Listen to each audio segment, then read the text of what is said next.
Talino at diskarte raw ang sandata ng mga sundalo laban sa modern warfare at malalakas na mga armas ng mga teroristang Maute ISIS.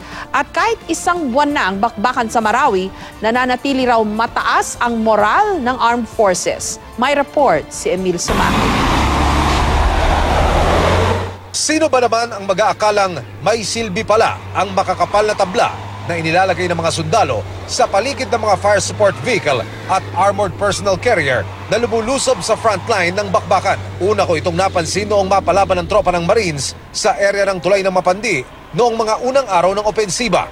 Flat ang mga gulong ng V-300 fire support vehicle matapos pasabugan ng landmine at basag ang mga salamin na kasintahin ng sniper.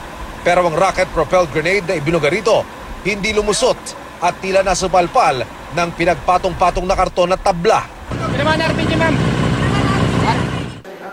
Ayon sa militar, taong 2000 nang sumiklab ang all-out war sa Mindanao, ginamit ito ng mga sundalo bilang pangontra sa mas lumalakas daw ngayong armas ng kalaban gaya ng shoulder-fired anti-tank weapon na kilala sa tawag na RPG.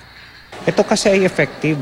Marami na tayong naging experience na tumama yung RPG pero hindi talaga bumutas. Ibig sabihin doon pa lang sa may kahoy, pumuputok na siya.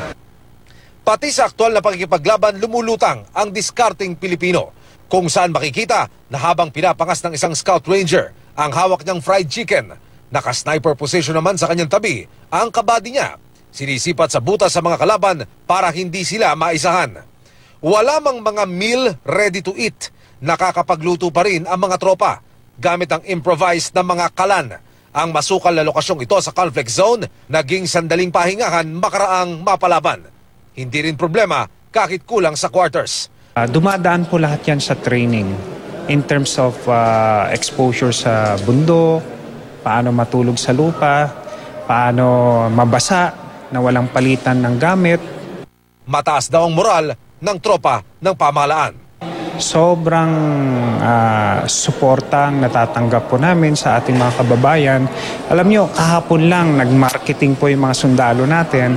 Binabati nila yung mga sundalo natin. May nagbibigay ng pagkain, may binibless nila yung sundalo natin, yung mga matatanda at sinasabi, good job, mag-ingat po kayo. Itong mga bagay na to ay talagang nagpapalakas sa ating mga sundalo, sa moral, and of course the fighting spirit.